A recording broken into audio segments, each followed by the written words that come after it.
Hello tout le monde. Vous êtes dans quel? Ça commence bien. J'espère que vous allez bien. On se retrouve aujourd'hui pour une vidéo un petit peu update lecture. Voilà. Allez, c'est par là. Donc voilà, on se retrouve pour une vidéo un petit peu lecture. Oui, elles sont rares, mais je les fais quand même sur ma chaîne parce que certaines personnes peuvent apprécier, ceux qui n'apprécient pas, c'est tout, on passe à autre chose.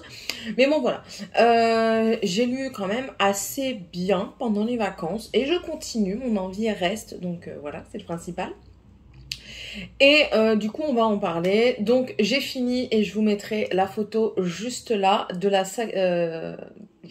du dernier tome, ou je vous mettrai la photo de celui que j'ai vu, qui sera dans mon PC. C'est la confrérie de la Dague Noire. Alors c'est le dernier sorti, j'ai lu jusqu'au dernier sorti, mais je sais qu'elle va en sortir des autres. Il ou elle, je ne sais plus. Attendez, je suis trop haute. Voilà.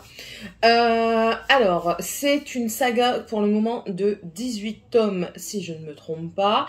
Elle existe en grand et en format poche, et également en e-book. Moi, je les ai lus en e-book, une certaine partie. L'autre en format poche. Ils sont là? Oui. Je vais vous en montrer un. Je vous montre le premier, mais je pense que je vous en ai déjà parlé. Donc voilà, c'est J.R. Ward, c'est de la romance, ils disent romance sexy, parce que dedans vous avez quand même des scènes, pas de sexe à proprement parler, mais émoustillantes, on va dire. Enfin voilà, il faut aimer ce genre-là. Maintenant, de quoi ça parle? Alors, c'est une histoire de vampire. Vous êtes dans une communauté vampire et cette communauté a un roi qui est protégé par la confrérie de la Dague Noire. Pourquoi la confrérie de la Dague Noire? Parce qu'ils s'appellent tous des frères, qu'ils soient de sang ou non, ce sont tous des frères, pardon. Ils sont liés par... Oui, je regarde parce qu'il y a eu du bruit, c'est le chien qui s'est mis contre la porte. Ils sont liés par leur serment de protéger le roi. Et pourquoi la dague noire? Parce qu'ils ont tous une dague noire, tout simplement. Cette confrérie ne protège pas que le roi, il protège aussi l'espèce. Attendez, excusez-moi. Donc voilà, je ne sais plus où j'en étais à peu près. Mais bon, donc voilà, oui, je crois que je sais. Donc en fait, la confrérie ne protège pas que le roi, elle protège également toute cette société de vampires qui existe et qui vit en parallèle des humains. Chaque tome parle d'une personne, enfin, pas que d'une personne. Le héros ou l'héroïne principale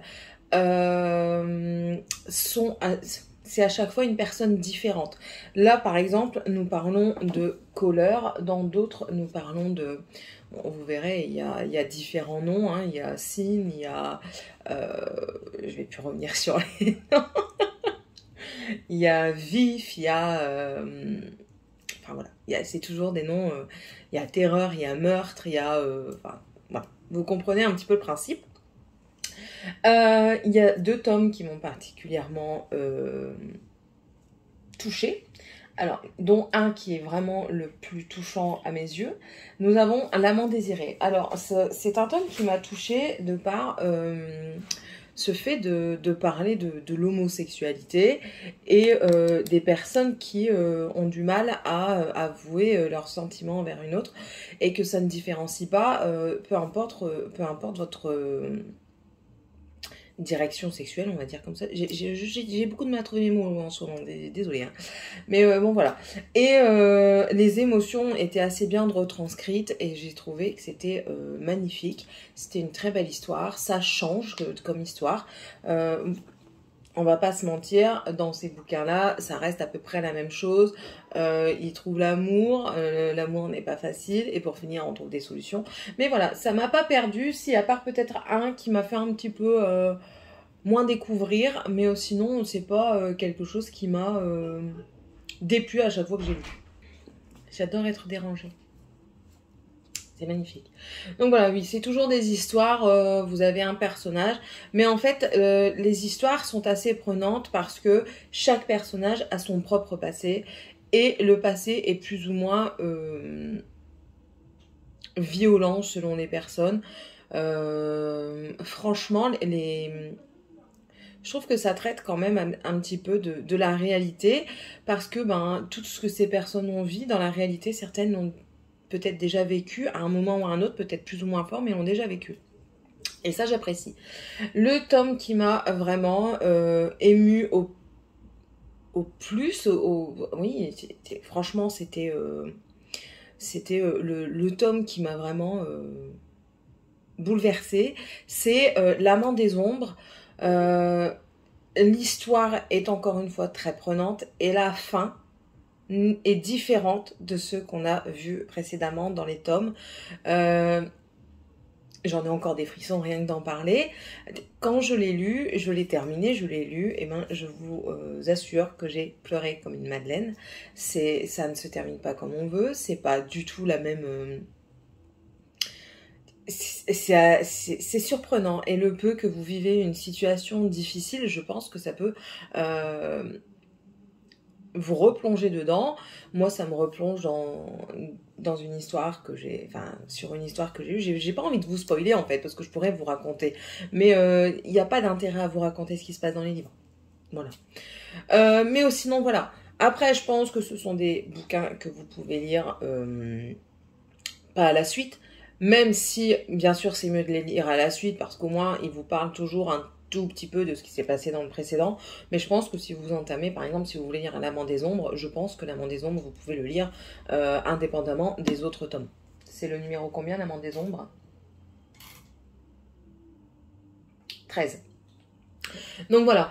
Le dernier que j'ai lu, donc du coup, c'est le 18. Je reviens dessus. Hein. C'est L'Amant repenti. Et c'est pareil, ça reste une belle histoire et tout ça. Et encore une fois, ça reste une histoire assez prenante, et parce que le passé est... c'est dur, hein, leur passé... le décrit de leur passé, je trouve que c'est dur. J'ai l'impression qu'il y a quand même pas mal de recherches derrière. Maintenant, comme je vous ai dit, il faut aimer les histoires de vampires déjà. Il faut aimer aussi les histoires où il y a... un peu de, pas vraiment de sexe, mais de l'érotisme, on va dire. Mais franchement, je vous la conseille. C'est facile à lire, c'est pas contraignant, et franchement, c'est agréable. C'est de très bonnes lectures. Ça peut parfois traîner en longueur sur certains passages, mais rien ne vous empêche de lire comme moi je le fais, en diagonale. Quand je vois qu'un passage commence à être long, en fait, je lis en diagonale. C'est bête, hein. Mais je vais commencer là, et je vais lire grosso merdo, et puis je vais me faire un petit peu l'idée, et si vraiment j'ai envie de revenir dessus, je reviendrai sur le paragraphe. Mais sinon, ça m'arrive très régulièrement de lire en diagonale dans beaucoup de bouquins, hein, parce que oui, il y a des moments où les auteurs prennent le temps de décrire certaines choses, certains paysages qui ne m'intéressent pas spécialement. Donc du coup, je lis en diagonale, et j'arrive à en saisir le principal. C'est une manière très peu orthodoxe de faire, mais ça arrive. Voilà, donc ça c'est la saga que j'ai finie pour le moment, parce qu'elle n'est pas complètement terminée. Bref, on passe à autre chose, parce que je me suis bien étalée dessus. On va passer, alors, après ça, j'ai lu, et ça c'est un coup de cœur, vous tremblez, je vous le conseille à 10 000%, c'est De l'eau pour les éléphants de Sarah Gruen. Donc c'est celui-ci, ici c'est l'édition J'ai lu. Enfin, livre de poche, pas j'ai lu, je mens. Livre de poche. Il m'a été offert lors d'un swap l'année dernière, et je ne l'avais toujours pas lu, parce que pour moi, c'était... j'avais pas grand intérêt à lire au départ. Il m'attirait pas. Déjà, la première de couverture ne m'intéressait pas. Je pense qu'il y a d'autres premières de couverture qui peuvent être... Parce que moi, je fonctionne beaucoup à ça. Hein. Dans d'autres éditions, oui, ça pourrait être un peu plus intéressant. Ouais. La dernière édition de chez Albin Michel, vous voyez, aurait pu plus m'intéresser. Mais celle-ci, bof. Bref. C'est une superbe histoire. Elle est excellente. De toute façon, je l'ai notée 19 sur mon livre addict. Pourquoi 19? Parce que oui, comme je vous ai dit, il y a parfois des longueurs, des choses que je ne trouve pas utiles. Mais c'est une histoire absolument magnifique qui traite de l'amour, encore une fois. Nous avons une histoire d'amour. Et on a aussi une histoire dans les cirques. Je pense que c'est un petit peu des faits réels, parce que c'est une personne, d'après ce que j'ai compris, qui a été faire ses recherches, qui a recherché sur le monde du cirque, qui est partie un peu qui est parti assez loin dans l'histoire du cirque et du coup qui a su retranscrire un petit peu toutes les démarches, toutes les choses qui peuvent se passer et la réalité des choses quoi dans l'ancien temps, auparavant, dans le cirque, c'était assez dur. C'est comme partout, quoi. Si ça ne travaillait pas, il fallait enlever du monde et il les enlevait, enfin surtout dans ce livre, il les enlevait d'une manière un petit peu beaucoup brute. Et dans l'histoire, nous avons une histoire d'amour, une histoire magnifique, franchement, elle est très belle. C'est pas un truc cucula praline, je t'aime, moi non plus, on se revoit, on se reparle, on se défait, non. C'est vraiment quelque chose, c'est soft, mais c'est prenant.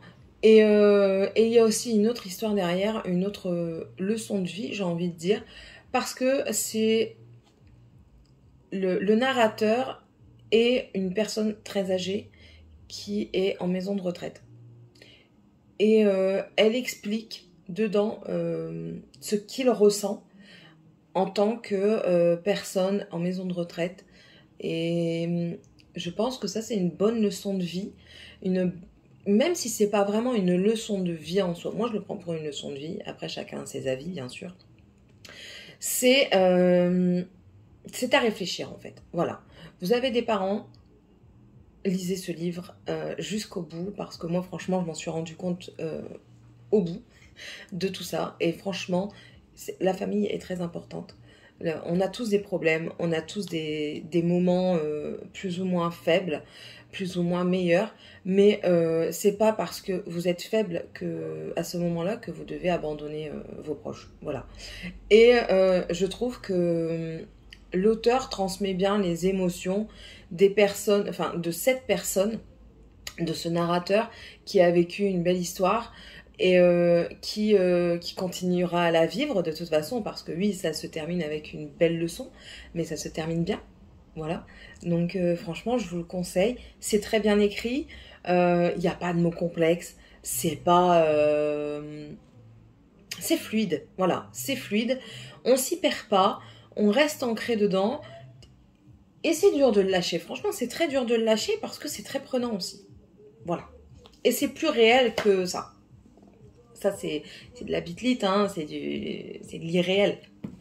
Ça, c'est vraiment dans la réalité. Et puis voilà. Donc, à 100%, je vous le conseille. Je lui ai mis une note de 19. Et je vous dis, je le conseille à énormément de monde. Et je vous le conseille à vous. Si vous avez l'occasion de l'emprunter, de l'acheter sur Vinted ou quoi en deuxième main, foncez. Foncez, il est magnifique. Ensuite, j'ai lu, je remonte parce que à côté j'ai le PC. Hein. Et ça, c'est un livre que j'ai rendu à sa propriétaire. Je vous mettrai la photo ici. C'est, comment il s'appelle déjà, Autre Monde de Maxime Chatham. Déjà un Maxime Chatham. Et c'est le tome 1, L'Alliance des Trois. Alors, je ne savais pas qu'il y avait plusieurs tomes. Mais bon. Il y a plusieurs tomes. Et moi, j'étais pas pour lire du Maxime Chatham. Pourquoi? Parce que pour moi, Maxime Chatham, c'est plus un truc dans les thrillers. Et vous savez très bien que j'ai peur de tout. Donc, si je lis un livre dans ce style-là, ça, je ne dors plus, je m'angoisse, je fais des cauchemars et tout ça. Donc, je préfère éviter. Et là, on m'a dit non, vas-y, ne t'inquiète pas, tu n'auras pas peur, tu verras, c'est pas mal et tout ça. Ok. C'est du fantastique jeunesse. Donc, c'est... Alors, j'ai pas noté, j'aurais dû noter sur une feuille, c'était mon gros problème avec ça. J'aurais dû le garder et mettre des annotations sur des stickers, des post-it. Il y a parfois des mots pour la jeunesse. Je suis d'accord que l'on doit enrichir son vocabulaire, mais je trouve parfois qu'il y avait des mots assez recherchés pour un livre jeunesse. On veut accrocher les jeunes à la lecture, ok, mais essayer un petit peu d'enrichir leur vocabulaire, d'accord, mais n'allez pas chercher certains mots qui vont aller devoir chercher dans le dictionnaire alors qu'il y a quelque chose de plus simple à dire. Voilà, donc il y a certains mots comme ça, c'est rare, hein, ils sont assez rares dans le bouquin, mais il y en a quelques-uns comme ça où moi-même j'ai dû aller chercher dans le dictionnaire, je m'en souviens déjà plus. Comme quoi, vous voyez, c'était pas... Je l'ai cherché par envie parce que je suis curieuse, mais c'était pas quelque chose d'hyper important. On comprend quand même la tournure de la phrase. Hein. Et donc ça, c'était un petit peu... c'est le reproche que je veux souligner dans ce livre. C'est parfois des mots qui, pour de la jeunesse, je trouve qu'ils sont pas appropriés. On peut mettre des mots un peu plus complexes que ceux qu'ils ont l'habitude d'entendre, sans pour autant prendre des mots qui sont vraiment... qu'on n'utilise quasiment pas dans nos conversations. Moi, je sais que par moments, je parle à mon mari, à mes enfants, j'ai des mots que pas qu'ils ne comprennent pas, mais qu'on n'a pas l'habitude de dire. Mais moi, nous, on parlait comme ça dans ma famille. Donc, parfois, on peut avoir une conversation avec des mots très intelligents. Il y a des mots synonymes hein, qui sont pas moindres, mais on va dire plus dans le familier. Et là, c'était vraiment du soutenu et voilà. Bref. Mis à part ça, c'est une histoire très belle. C'est la première fois que je vois une histoire de ce genre, pour le moment. Dans mes lectures, je parle bien. C'est une très belle histoire, avec une super bonne intrigue. On est tenu en haleine du début à la fin. Le héros, franchement, je m'attendais pas à m'y attacher. Et puis il y a d'autres choses qui viennent se greffer. Cette histoire où les héros sont des enfants parmi un monde d'adultes qui change, c'est surprenant. Je n'imaginais pas ça. Franchement, quand j'ai vu la première de couverture et que j'ai lu un petit peu le synopsis pour éviter de me faire peur, hein, bien sûr, parce que moi, tiens, on me fait peur, je vais pas lire, c'est pas la peine. Ouh, j'en ai déjà des frissons. Et voilà, quand j'ai lu un petit peu, ça... Je m'attendais pas à ce genre d'histoire, je m'attendais avec des trucs, des extraterrestres, des soucoupes volantes et tout. Mais pas du tout, pas du tout. Il parle également, on a un petit peu une trame comme ça, tout du long, qui parle de nos habitudes actuelles, qu'on respecte pas notre planète. Et ça, j'ai bien apprécié dans ce livre. Vous savez que j'ai un petit peu ce truc d'essayer de respecter au mieux la planète et tout ça, j'essaye de faire mieux. Je suis pas une experte et je ne suis pas à 100% l'idéal, mais voilà, j'ai adoré cette trame, j'ai adoré ce fil conducteur en fait qui est le bien-être des autres tout en respectant son environnement, parce que ce qui arrive c'est dû à nos actes, voilà. Et puis j'ai bien aimé également le fait que les enfants du livre soient toujours considérés comme des enfants. Voilà. C'est pas... dans certains livres jeunesse, quand vous commencez à lire, ce sont des enfants qui passent à l'âge adulte en 2 pages. Ils ont toujours le même âge, mais leur esprit en 2 pages, c'est tout. Ils ont 50 balais, ils connaissent toute la vie. Non, là, ça reste des enfants. Je trouve qu'ils respectent bien la chronologie, leur développement, et c'est ça qui est intéressant. On a un petit peu de tout âge, mais ils respectent ces moments d'enfant, de force de l'enfant, de l'adolescence, de son passage au désir en fait, au désir de l'autre personne. Et ce qui est fait aussi, qui m'a fait aimer, c'est qu'il excusez-moi du bruit, mon mari travaille encore. Et ce qui m'a plu aussi, c'est qu'ils mettent en avant les capacités que les enfants ont. Je m'explique. Un enfant est un enfant, mais il a des capacités. Il va être plus fort pour quelque chose et moins pour d'autres. Et en fait, il a mis ça en avant en leur donnant un surplus, un plus. Et ça, c'est intéressant parce que du coup, on voit la diversité du monde et la diversité de nos enfants, parce qu'on peut le retranscrire aussi dans la réalité. On voit la diversité de nos enfants, on voit la diversité de l'adolescence. Personne n'est parfait et tout le monde est différent. Et en fait, chacun, avec sa particularité, on va dire, peut contribuer au bien-être, au bien-vivre, au dépassement de soi, voilà. Ils se complètent en fait. Chacun dans leur spécificité apporte sa note et prend sa place dans leur communauté. Et ça, c'est super intéressant. Je pense qu'il est très intéressant aussi de le lire pour des adultes. Je suis une adulte. Mais il va être très intéressant aussi pour les jeunes parce que du coup, ils vont... Si...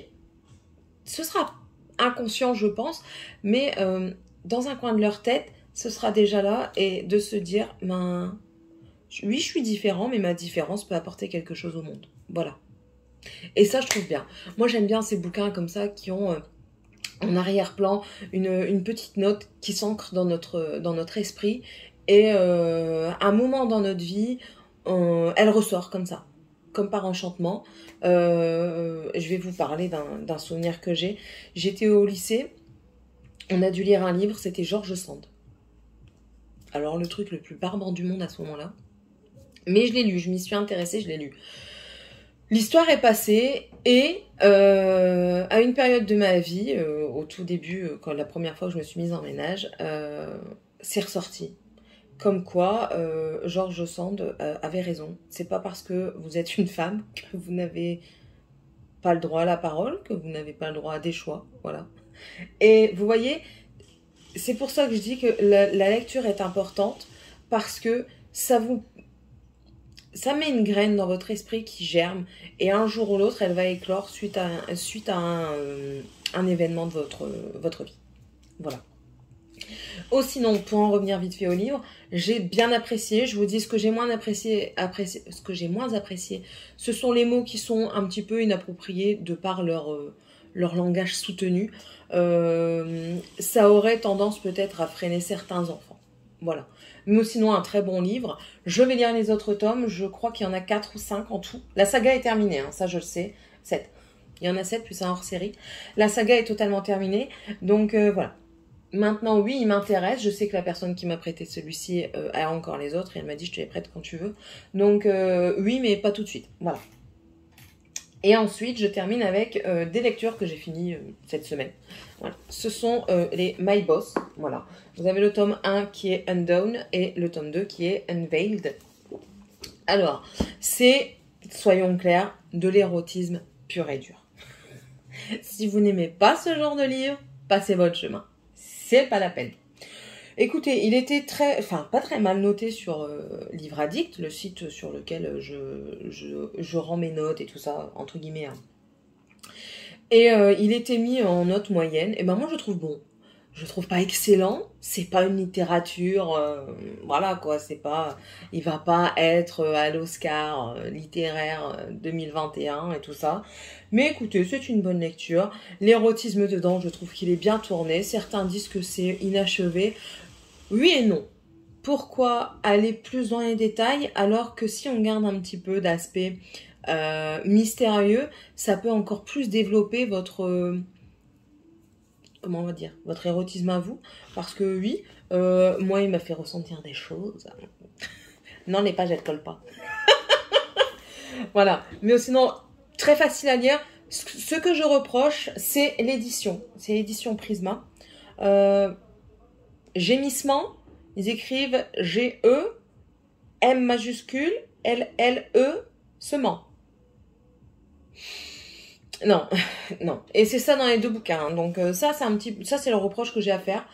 C'est vraiment le fait que, ben voilà quoi, c'est pas parce que le livre n'est pas un best-seller que vous devez bâcler l'édition. Enfin voilà, bref. C'est des erreurs qui peuvent arriver. Maintenant, l'histoire en soi, elle est bien. Je vous dis, c'est érotique. Celui-ci, érotique vraiment. Celui-ci, un peu moins. Même beaucoup moins. De toute façon, je crois qu'il n'est pas mis en tant qu'érotisme. Non, il est plus mis en romance. Donc, on va commencer par le tome 1. Donc, c'est une histoire entre un milliardaire et une secrétaire. Hein, un truc assez basique, assez banal qu'on voit un peu partout. Ce qui est bien, c'est l'héroïne. C'est pas une héroïne taille 38. Non. Mais après, vous voyez, c'est peut-être pas une héroïne taille 38, mais je trouve que c'est pas bien non plus ce qu'elle a fait, la personne. Parce que, enfin après, non, c'est pas l'auteur qui sait pas bien ce qu'il a fait, c'est les auteurs en général. C'est-à-dire, maintenant, on on prend les personnes à fort poids, à surpoids, à obésité, tout ce que vous voulez, hein, plus ou moins gros, comme trame pour dire ouais, elle peut pas être aimée par un homme beau, riche, sexy. Ben voilà quoi. Je trouve ça bien sans être bien, parce que oui, certaines femmes peuvent se sentir mieux en lisant ça. Moi, je me sens bien quand je lis ça, hein. Je suis pas taille mannequin, hein, je suis une taille curve comme on dit. J'ai des grosseurs, j'ai même pas des rondeurs, moi j'ai des grosseurs. Et enfin voilà quoi, ça prouve que une personne comme moi peut être aimée. Je suis mariée, heureusement que je peux être aimée, que je me rends compte quand même, hein. Mais bon, je veux dire, c'est pas parce que dans votre tête vous êtes un ton que vous ne serez jamais avec personne, non. Dans votre tête, peut-être que vous n'êtes pas bien, mais vous plaisez à quelqu'un. Je pense qu'on peut plaire à beaucoup de gens, c'est juste une question de confiance en soi. Voilà. Et du coup, c'est bien parce que ça peut permettre aux personnes de se rendre compte que oui, on peut plaire, mais c'est pas bien parce que pourquoi prendre toujours le fait que ce soit des personnes qui soient grosses, qui peuvent pas plaire? Non, c'est pas bien. Je suis désolée, mais les anorexiques, elles sont pas toujours en train de plaire. Les personnes qui sont comme ça non plus, les mannequins ne plaisent pas tout le temps. Je sais pas si vous avez vu les mannequins de Gucci, mais quand il a fait les photos pour les rouges à lèvres, laisse tomber quoi. Sa gueule de mort, j'en veux pas moi, hein. Elle fait la gueule, moi j'ai pas envie d'un bonhomme qui fait la gueule, d'une bonne femme qui fait la gueule, hein. Enfin bref. Après c'est tout est question d'opinion, tout est question de... Voilà, bref. Voilà, donc ce que je trouve un peu dommage et pas dommage, c'est ça, c'est cette histoire-là. Maintenant, l'histoire, comment elle est tournée, j'adore. J'adore parce que ben, le milliardaire, il est arrogant, il est compliqué et tout ça. Et elle va dans son sens en fait. Elle lui lance des pics, mais elle a une répartie d'enfer et j'adore ça. J'adore ça. Elle s'en sent quand même un petit peu... malaisée, elle est pas bien par moment, mais franchement j'adore son sens de la répartie. Bon après j'adore les scènes sexuelles qu'il y a dedans, franchement ça donne des envies, hein. Ça donne même envie de reproduction. Pas reproduction faire un enfant, hein, reproduction des scènes, hein, certaines scènes. Non, non, je n'ai pas un beau, riche, milliardaire sexy, j'ai mon mari que j'aime, que je trouve beau, tout le monde ne le trouve pas beau, c'est comme ça. Voilà, mais il est pas riche. Pas du tout. Enfin, quand je dis riche, beau, sexy, j'entends déjà les langues de vipères qui vont dire derrière l'écran, oh, elle dit que son homme il est pas beau, il est pas sexy. Si, pour moi, peut-être pas pour vous, mais pour moi, voilà, bref. Voilà, donc dans ce livre-là, plus qui traite de l'érotisme, voilà, il faut aimer ce genre de livre, déjà de 1. Après, c'est une plume assez facile à lire, c'est fluide. Je vous dis, à part que quelques problèmes d'édition, de frappe, enfin voilà, c'est tout. Voilà. Et ensuite, j'ai lu le tome 2, qui, celui-ci, est Unveiled. Alors, celui-ci, je dirais même qu'il n'y a quasiment pas de scène érotique. C'est plus du traité de la confiance en l'autre quand on est en couple. Je trouve qu'elle a bien réussi à retranscrire le fait que dans un couple, on est toujours incertain. Il est en retard. Merde, il est où? Il m'a pas encore appelé. Qui est-ce qui est parti voir? Est-ce qu'il est vraiment parti voir cette personne? Est-ce qu'il est vraiment allé là-bas? Est-ce que je devrais fouiller son téléphone? Est-ce que mon corps lui plaît toujours? Est-ce que... Vous voyez, tout plein de questions comme ça. Et c'est des questions que dans ce livre, elle se pose, il et elle se posent, parce que c'est pas parce qu'il est riche, beau, milliardaire et sexy qui ne se pose pas de questions, non, parce que il est arrogant et peut-être que cette arrogance ne plaît plus à son épouse. Voilà, donc c'est peu importe la personne que vous êtes, il y a toujours quelque chose qui vous fait dire ah mais il y a ça qui va peut-être pas, il ou elle m'en parle pas parce que ben il ou elle a peur, vous voyez. On a toujours un léger manque de confiance en soi pour quelque chose. Et du coup, je trouve que dans une relation, ici, c'est bien retranscrit. Mais ce qu'elle explique aussi, c'est que le meilleur, c'est de parler. Et ça, j'ai apprécié. Certes, il n'est pas gros. Il se lit très vite. Il y a 284 pages. Il n'est pas gros. Il se lit vite. C'est simple, encore une fois. C'est fluide. Mais c'est bien. C'est bien, franchement. Il montre les mauvais moments, il montre comment un couple peut être dans les mauvais moments. C'est pas parce que on dit dans les films, ouais, il est dans une mauvaise passe, je le soutiens, tout va très bien quand même entre nous. Non, Non. Quand on est dans une mauvaise passe, il y a beaucoup de fois où les gens, justement, ne sont pas bien. C'est pas parce que vous êtes dans une mauvaise passe que vous le soutenez que tout va bien à merveille. Non, c'est pas vrai. Même si vous le soutenez, vous en pâtissez aussi. Et voilà, moi je trouve que c'est super bien retranscrit. L'histoire est très belle. C'est pas encore une fois un livre de grande littérature, hein. On va pas lui donner un best-seller, on va pas lui donner un Oscar, ce sera pas un prix Nobel. Mais voilà, c'est une bonne lecture, facile à lire, on passe du bon temps. Moi, franchement, dans celui-ci, j'ai rigolé, hein. J'ai vachement rigolé, hein. Et celui-ci, vous voyez, j'ai ressenti aussi d'autres émotions. Et ça m'a encore fait une fois réfléchir. Et j'aime bien quand après ma lecture, vous voyez, moi j'y repense encore après. Et ça fait réfléchir, ça vous fait poser des questions et parfois ça vous donne des réponses. Le fait de lire vous donne peut-être des réponses et ça vous rend peut-être mieux. Voilà. Et j'aime bien ce genre de livre-là. Voilà. Donc oui, je vous les conseille. Certes, ce n'est pas de la grande lecture, mais moi, je vous les conseille. Ce sont des bons bouquins qui se lisent vite, facilement, pas prise de tête, et vous passez un bon moment comique. Voilà, tout simplement. Et oui, je vous les conseille également. Voilà, tout simplement. Et c'est fini. C'est déjà pas mal. Là, je suis encore en train de lire. Je viens d'entamer un autre livre. Mais ça, ce sera pour le prochain bilan. Je ne sais pas quand il aura lieu parce que là, le livre que j'ai entamé, il fait quand même 800 pages. Et c'est des petites écritures. Donc voilà. En tout cas, j'espère que cette vidéo vous aura plu. Dites-moi un petit peu si je vous ai donné un peu envie de lire certains livres. Dites-moi ce que vous lisez, quel genre. Si vous aussi, vous ressentez ce que les auteurs essayent de vous faire passer. Parce que dans chaque livre, il y a une émotion à faire passer. Il y a une phrase à faire passer. Voilà, il y a quelque chose. Il y a quelque chose qui titille chaque personne. Oh, je pleure, on dirait. Je pleure? I am ploring? Oh oui, j'ai pleuré, regardez, j'ai des petits points. Mais seulement de le remarquer. Je vais frotter ça après. Enfin bref, voilà. Dites-moi un petit peu ce que ce qui vous transporte si vous lisez. Et si vous avez envie de lire mais vous ne savez pas quoi, allez-y. Allez sur le site. Prenez-moi un ami si vous voulez. Vous n'êtes pas obligé de me demander un ami et juste vous abonner. Allez vous abonner, vous verrez un petit peu ce que moi je lis, ce que j'en pense. Et puis même, il y a d'autres personnes dessus, je vous en ai parlé en vlog. Peut-être que je vous ferai une vidéo spéciale Livre Addict si ça vous intéresse. Mais bon, voilà. Allez, qu'est-ce qu'on se dit? N'hésitez pas à vous abonner si c'est toujours pas fait. Je vous accueille chez moi avec plaisir, vous êtes le ou la bienvenue. Et puis, on se retrouve dans une prochaine vidéo. Allez, gros bisous tout le monde. Bye!